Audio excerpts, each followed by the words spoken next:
আমি নিজুমকে খুশি করতে পারছি না।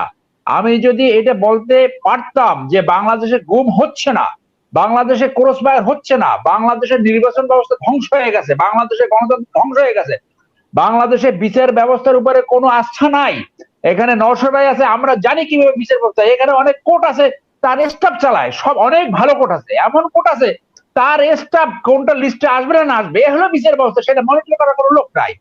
সো আমেরিকার অ্যাবিউজ আছে, দেয়ার ইজ নো ডাউট, কিন্তু it is America again who is the champion of human rights. তাদের দেশে ভায়োলেশন হয়, কিন্তু সেই ভায়োলেশন গুলোর বিচার হয়।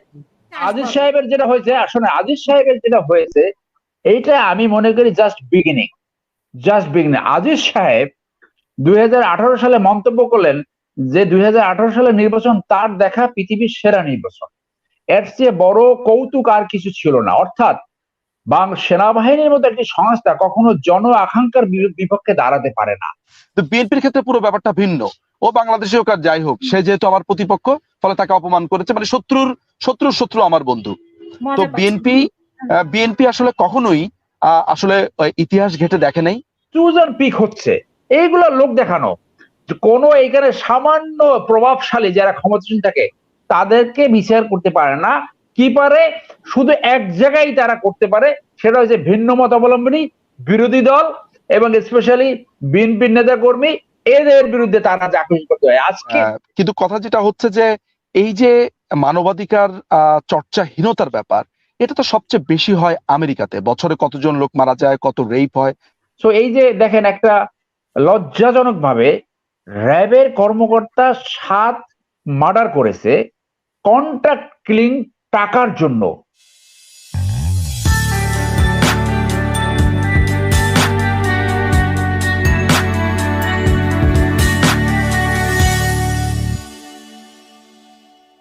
এই যে আমি যেটা নিশ্চিতভাবে জানি যে কিছু কিছু ঘটনা হয়তো রিসার্চের মাধ্যমে আসবে। এই 6 জনের যে আপনার বাড়িতে করা আমেরিকাতে এন্ট্রি, সেইটা ফার্দার সেটাকে প্রমাণ করে, এবং সেই রিপোর্টটা আমিও দেখেছি, যেটা আপনি যেমন বলেছেন সেই রিপোর্টের ভিতরে এটা আসছে গুম খুম এগুলা।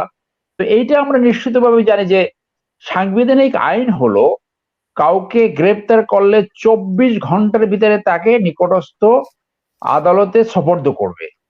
কিন্তু আমরা ব্যক্তিগতভাবে জানি যে অনেক ক্ষেত্রে ডিবি, র্যাব এরা অনেককে গ্রেপ্তার করে 1 মাস 2 মাস এক সপ্তাহ 2 সপ্তাহ তাদেরকে আটকিয়ে রাখে, তারপর একটা গল্প গল্প ফেদে, তারপর তাকে একটা অ্যারেস্ট দেখায় যে কোনো জায়গা থেকে, সেইখান থেকে তারপর কোর্টে পাঠায়, এর ভিতরে তারা বিভিন্ন নাটক টাটক সাজায়।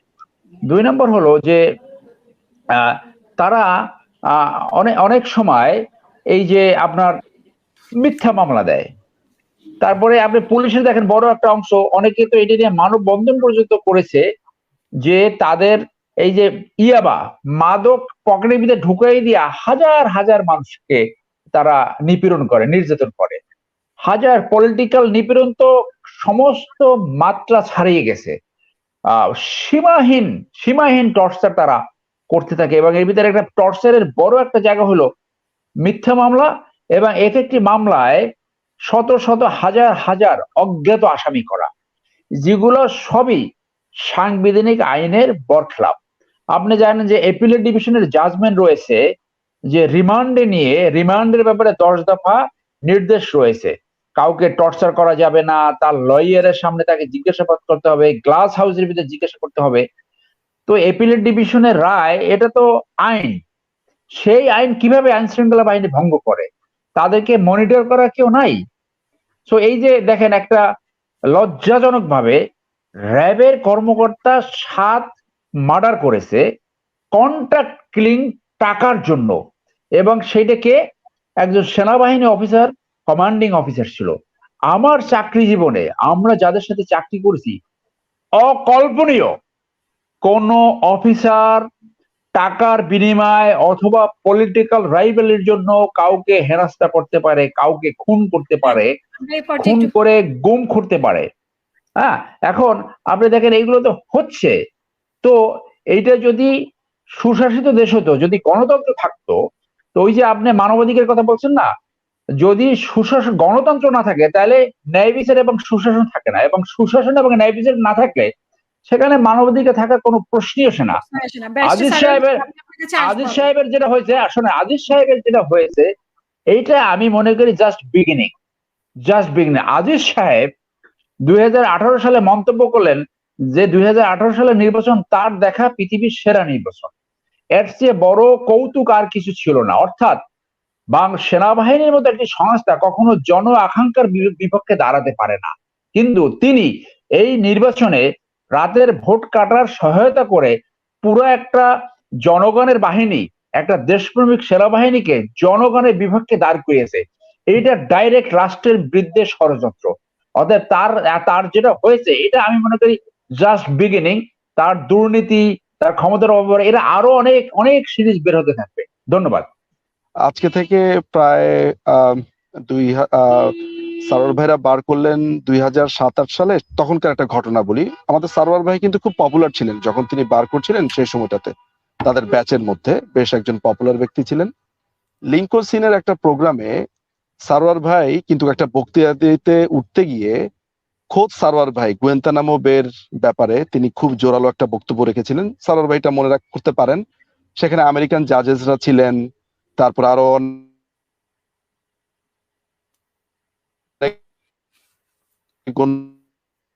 চিত্তে তিনি কিন্তু গুয়েন্তানামো বে তেহরান আগ্রাসন এবং আমেরিকার সারা বিশ্বব্যাপী যে আগ্রাসন, সেটার ব্যাপারে একটা বড় বক্তব্য রেখেছিলেন। তো আমাদের প্রিয় সারোয়ার ভাই সেই তথ্য যদি মনে করতে পারেন, আমার মনে হয় তাকে এটা বলাটা অত্যুক্তি হবে না বা অযৌক্তিক হবে না যে কারা এই মানবাধিকার মানে চর্চাহীনতার গল্প আজকে আমাদেরকে শোনায়।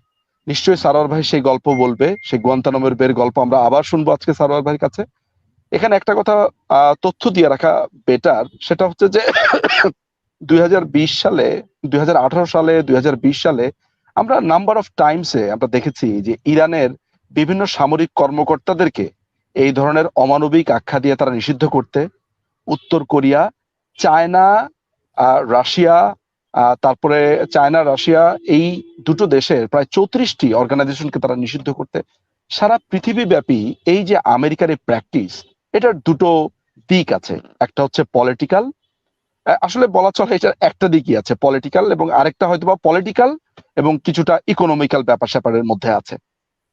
আমেরিকা যখনই এই ধরনের কোনো নিষেধাজ্ঞা দিবে বা যেটা করবে, এখানে দুটো ব্যাপার দেখা যাচ্ছে যে ওরা যেই নীতিটাকে ফলো করছে বা যেই নীতির উপর দাঁড়িয়ে এই নিষেধাজ্ঞাগুলো দেয়, সেই নীতির যে ফাইন লাইন সেটা সবচাইতে বেশি ব্রিচ করে আসলে আমেরিকা। যেমন প্রতি বছর আপনার এই যে একটা ডাটা এখন অনলাইনে ভেসে বেড়াচ্ছে যে 946 জন পার ইয়ারে আইন শৃঙ্খলা বাহিনীর মাধ্যমে খুন হয় আমেরিকাতে। সেখানে যদি বাংলা সরি আমার একটু খুসখুসে কাশ হয়েছে, আশা করি মাফ করবেন। কিন্তু কথা যেটা হচ্ছে যে এই যে মানবাধিকার চর্চাহীনতার ব্যাপার, এটা তো সবচেয়ে বেশি হয় আমেরিকাতে। বছরে কতজন লোক মারা যায়, কত রেপ হয়। এবং কিছুদিন আগে আমরা দেখেছি যে একজন কৃষ্ণাঙ্গ ব্যক্তিকে কিভাবে পুলিশ তার মাথাটি চাপ দিয়ে ধরে লাইভ বলা যেতে পারে বা স্পটে খুনই করে ফেলেছে, এবং সেটা নিয়ে আমেরিকাতে একটা দাঙ্গা হওয়ার মতো অবস্থা ছিল। কি হয়েছিল সেগুলো আপনারা সবই জানেন। এবং তারপর তারপর থেকে একটা বড় ধরনের ক্যাম্পেনও হয়েছে, সেটা হচ্ছে যে ব্ল্যাক লাইভস ম্যাটার, এটা আপনারা সবাই জানেন। সুতরাং এই যে বলা হচ্ছে মানবাধিকার লঙ্ঘন হচ্ছে, বাংলাদেশের একে ঢুকতে দিবে না, তাকে ঢুকতে দিবে না, এটা জাতীয়তাবাদী দলের জন্য কিংবা আওয়ামী লীগের প্রতিপক্ষের জন্য হয়তোবা একটা আনন্দের সংবাদ হতে পারে, কিন্তু যদি আমি বলি যে এটাকে একটা গভীর অ্যানালাইসিস করার জন্য, তাহলে সেটা নিয়ে বেশি আনন্দিত হওয়ার কিছু নেই। কারণ এই আমেরিকাই বা এই পশ্চিমা দেশগুলোই বিএনপিকে একটি সন্ত্রাসী সংগঠন হিসেবে আখ্যা দিয়েছে, জামাত ইসলামকে একটা সন্ত্রাসী সংগঠন হিসেবে আখ্যা দিয়েছে, যেটা বিএনপির বন্ধু। বিএনপির বন্ধু হচ্ছে জামাত ইসলামী, তাদেরকে পর্যন্ত সেখানে নিষিদ্ধ আখ্যা দিয়েছে। এই তো কদিন আগে বিএনপির বন্ধু আপনার জামাত ইসলামের আজহারি কিংবা হচ্ছে যে দেলোয়ার হোসেন সাঈদীকে ব্রিটেনে নিষিদ্ধ করেছে। সুতরাং এই পশ্চিমা দেশ বিভিন্ন পলিসি বিভিন্ন সময় বিভিন্ন রকমের নীতি গ্রহণ করে, সেটার সাথে মোরাল লেস আসলে পলিটিক্স যুক্ত থাকে।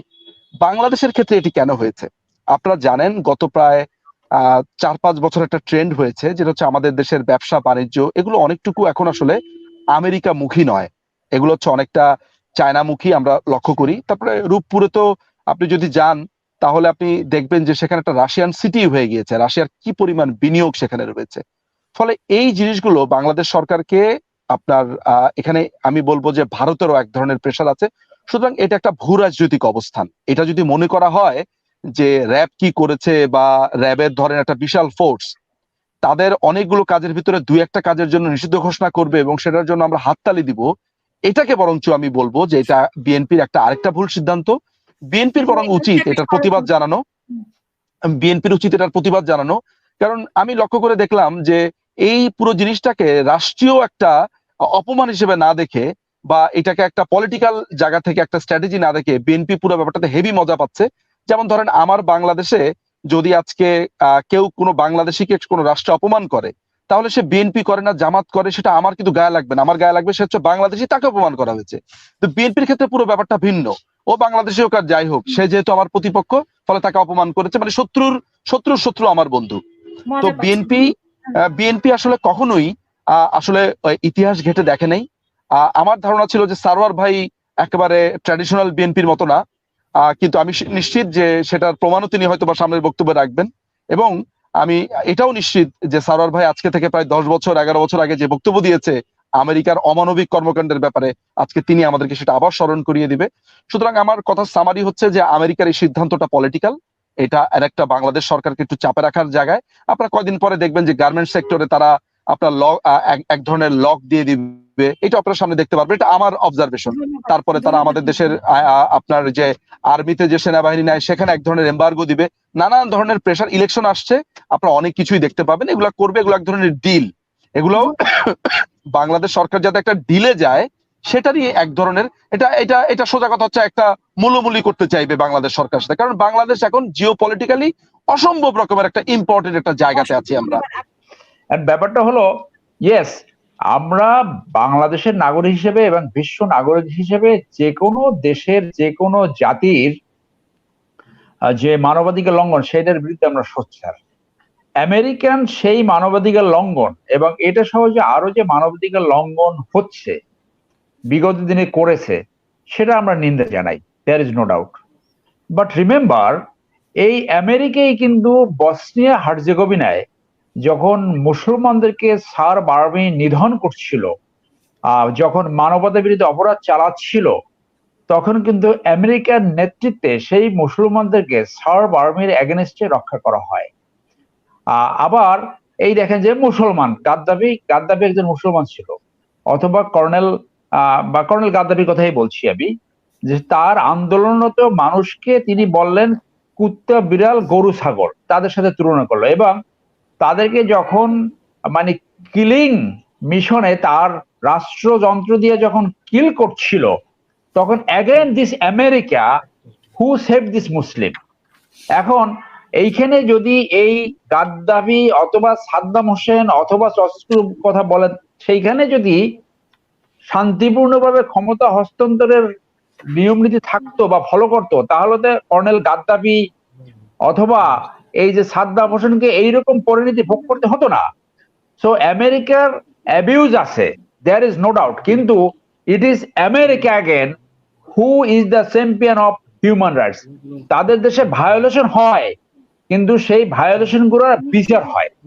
কিন্তু বাংলাদেশের দুর্ভাগ্য হলো, আপনি জানেন যে আমেরিকাতে এই যে উইনস্টন হার্বি, যে একজন প্রভাবশালী সিনেমা প্রযোজক ছিল, তার নামে যখন ধর্ষণ এবং নারী নির্যাতনের অভিযোগ আসলো, তা কিন্তু বিচার করেছে আমেরিকাতে। আমার নামটা মনে নাই, একজন কুখ্যাত প্রতারক, তার যখন প্রতারণা ধরা পড়লো, সে যত বড় প্রভাবশালী হোক না কেন তাকে বিচার করে আজীবনের জন্য তাকে জেল দিয়েছে, আজীবনের জন্য। সো এখানে অন্যায় করলে কেউ পারবে না, কিন্তু আমরা কোন দেশে বাস করি, কোথায় রাষ্ট্রটাকে নিয়ে গেছি, যে এখানে বসুন্ধরার মতো কুখ্যাত ধর্ষকের অভিযোগকারীর বিরুদ্ধে রাষ্ট্র কোনো ব্যবস্থা নিতে পারে না।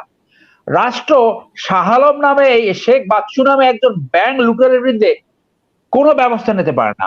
কিছু চুজ অ্যান্ড পিক হচ্ছে, এইগুলো লোক দেখানো। কোনো এখানে সামান্য প্রভাবশালী যারা ক্ষমতাসীন থাকে তাদেরকে বিচার করতে পারে না। কি পারে? শুধু এক জায়গায় তারা করতে পারে, সেটা হচ্ছে ভিন্ন মত অবলম্বনী বিরোধী দল এবং স্পেশালি বিএনপির নেতা কর্মী, এদের বিরুদ্ধে তারা চাকরি করতে হয়। আজকে এই আনবিরের নামে ধর্ষণের একটা মামলা চলমান। বাংলাদেশের কোন আইন শৃঙ্খলা বাহিনী এখন পর্যন্ত তাকে ধরার জন্য কোনো অ্যাটেম্প নেয়নি। এই হলো বাংলাদেশ। আর অথচ বিএনপি অথবা জামাত অথবা ভিন্ন মত লোক তাকে কিন্তু 1 মিনিটে তাকে ধরে ফেলবে, 1 মিনিটে কিন্তু ধরে ফেলবে। তো যেখানে এখন নিজমের কথায় নিজম, যে আমি বিএনপির প্রসঙ্গে যেখানে আমাদের দলে বেগম জিয়া নিজেও বক্তব্য বলছে, ইয়েস আমাদের কিছু ভুল ছিল, আমি সেইটা বলার সৎসাহস রাখি। কিন্তু আমরা অনেক আওয়ামী লীগ বন্ধুকে দেখি, তারা আওয়ামী লীগের কোনো ভুল খুঁজে পায় না, কোনো কিছু পায় না, যা কিছু পায় সেইটাকে তারা ডিফেন্ড করতে চায়। এইখানে আমি তাদের সাথে কোনোভাবে একমত হতে পারি না। আমি নিজমকে খুশি করতে পারছি না। আমি যদি এটা বলতে পারতাম যে বাংলাদেশে গুম হচ্ছে না, বাংলাদেশে ক্রস ফায়ার হচ্ছে না, বাংলাদেশের নির্বাচন ব্যবস্থা ধ্বংস হয়ে গেছে, বাংলাদেশের গণতন্ত্র ধ্বংস হয়ে গেছে, বাংলাদেশে বিচার ব্যবস্থার উপরে কোনো আস্থা নাই, এখানে নওশাদ আছে, আমরা জানি কিভাবে বিচার ব্যবস্থা, এখানে অনেক কোর্ট আছে তার স্টাফ চালায়, সব অনেক ভালো কোর্ট আছে, এমন কোর্ট আছে তার স্টাফ কোনটা লিস্টে আসবে না আসবে, এ হলো বিচার ব্যবস্থা, সেটা মনিটর করার কোনো লোক নাই। আমরা যদি এটা বলতে পারতাম বাংলাদেশের ব্যাংক লুটপাট হয় নাই, আমরা যদি এটা বলতে পারতাম যে বাংলাদেশে কোনো মিথ্যা মামলা হয় নাই, আমরা যদি এটা বলতে পারতাম যে বিরোধী দলকে হেনস্থা করা হচ্ছে না, আমরা যদি এটা বলতে পারতাম যে অনেক টুপিওয়ালা হুজুরদের যারা সামান্য ধর্ম প্রচার করে তাদেরকে কোন অন্য দেশের প্রভাবে, অন্য একটা দেশের প্রভাবে তাদেরকে গুম করছে, এই গত 3 সপ্তাহে আমি 3টা গুম নিয়ে, মোশাররফ ভাই অনেকগুলো উল্লেখ করছে, 3টে গুম নিয়ে আলোচনা, তাদের পরিবারের সদস্যরা কিভাবে কান্নাকাটি করছে এবং প্রত্যেকে প্রধানমন্ত্রীর কাছে যেতে যাচ্ছে।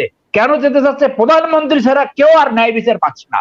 আমি যদি এটা বলতে পারতাম যে ঢাকা শহরের ট্রাফিক সিস্টেম খুব ভালো, মানুষ একেবারে সুরসুর করে এক জায়গা থেকে আরেক জায়গায় চলে যাচ্ছে, আমি যদি এটা বলতে পারতাম যে বাংলার আমার টাকার মান ডলারের বিপরীতে স্ট্রং হচ্ছে, আমি যদি এটা বলতে পারতাম যে আর্মি আজকে জনগণের পক্ষে দাঁড়িয়েছে, আমি যদি এটা বলতে পারতাম যে র্যাব কাউকে গোপন করে রাখে না, র্যাবের পরিচয় ধরে নিয়ে যায়, পরে তারা ডিনাই করে যে এইগুলো আমরা জানি না, এইগুলো আমরা বলতে পারছি না।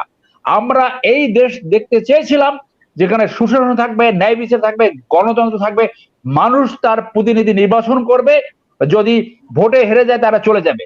আওয়ামী লীগ যেটা করেছে শুধুমাত্র রাষ্ট্র ক্ষমতা থাকার জন্য, তারা যেভাবে গুম খুন প্রবর্তন করেছে, যারা যেভাবে ভিন্ন মত অবলম্বী, যেভাবে বিরোধী দলের উপরে নিষ্পেষণ চালিয়েছে, যেভাবে বেগম জিয়ার চিকিৎসা অধিকার থেকে বঞ্চিত করছে, যেভাবে এই মিথ্যা মামলা দিয়ে সাজা দেওয়া হচ্ছে, এইটা অন্য কোন সরকার, আওয়ামী লীগের 1971 থেকে 75, বিএনপির 76 থেকে 81, পরের রেজিম গুলা এরশাদের 82 থেকে 90 এবং অন্যান্য রেজিম, কেউ এটা কোনোদিন কল্পনা করে নাই যে এই দেশের মানুষকে খুন করে, এই দেশের মানুষকে গুম করে আমার ক্ষমতা থাকতে হবে, এই দেশের মানুষকে জাদা গলে পিষ্ট করে আমার ক্ষমতা থাকে, কেউ কোনোদিন ভাবে নাই। এইটা যদি অন্য কোনো রেজিম ভাবতো, এরশাদ সরকার যদি ভাবতো, তাহলে তারা 20 বছর কেন 30 বছর 40 বছর ক্ষমতায় থাকতে পারতো।